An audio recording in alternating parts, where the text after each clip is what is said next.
Yeah. Okay. Right. Okay.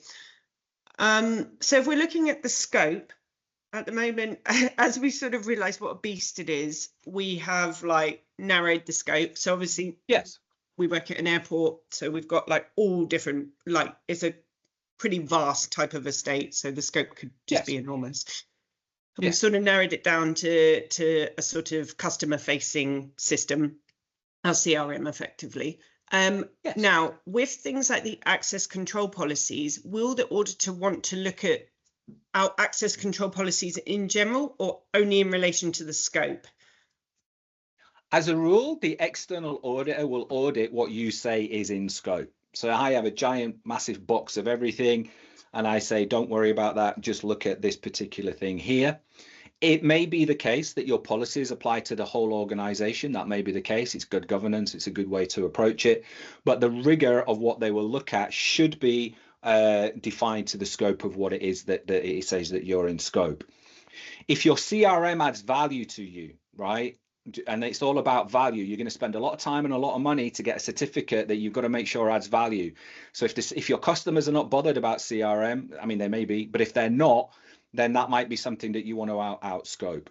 So they would say, this is the CRM system, explain it to me, show me. So you're going to go, right, high level, this is an architecture diagram of it. High level, this is where all the various servers sit or various cloud services sit. High level, this is all the network interactions that operate between that. This is the boundary. This is how we transition in and out of that. And then you'll go down into your asset registers. So the assets that make up the CRM system, the servers, the Wi-Fi routers, the endpoint devices, whatever it may be that's connected to it. Then what they're going to say is, what is your access control policy? It might be specific to CRM, but I would advise against it. I think that Ollie asked that last time. Would I have specific policies per system or per department? You may have a reason to do it, but I would avoid it. Mm-hmm. Then they will say, here, right, access. Your access control policy says, you know, people aren't granted access until they're authorized. Show me the authorization. Show me 3 people that have gone through it. Like, how did you authorize it? What system did you log into? Show me the ticket. Who approved it? What would you do if they didn't approve it? How long do they have access for? How do you check the access that they've got? How, when they leave, do you remove that access, etc. So they look at the policy and the words that you say in reference to that CRM system because you said it's in place. They're not then going to go, right, show me the car parking system, show me whatever that's completely different, online flight booking. They're not going to ask for that because you've not said that that's in scope. Right. Yeah. No, that's good. Yeah. In reference, CRM is just one part. It's sort of basically all the stuff that makes money for the airport. Yeah. CRM is just the one part, which is why we focused on it. But of course. No, that's really good. So yeah, that's what I sort of wondered.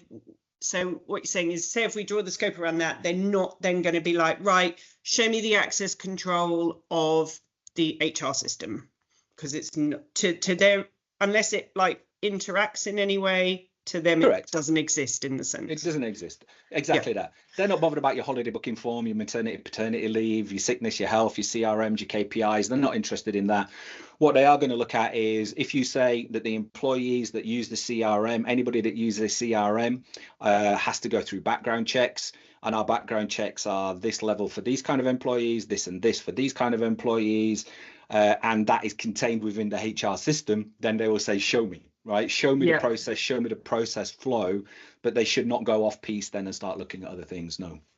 The trouble is, once you start on this, you feel like you turn over a lot of rocks, and then you have to be very strict on yourself of keeping it true to what's in scope, don't you? Which was, I can imagine. The bigger you are and the more complex, the bigger you are and the more complex you are, getting the scope right, defining that scope is going to be key. A large organization, multi-site, global, whatever it may be, it can become an absolute, just forever pushing a stone up a hill.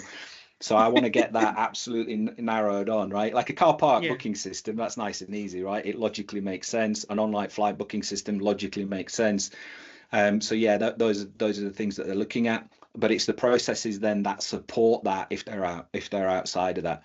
So if you're using contractors to do the development of that system, do you have a contract with them? Does it have clauses in for information security? Do they use their own devices in line with your device management policy, or do you provide them with a device? And if you provide them with a device, show me how you manage that, how you get that back, and blah, blah, blah, blah, blah, right? So that's where it can kind of spiral off a little bit. It's the risk to that system. What is the risk to that scope from all these outside potential variables and variations?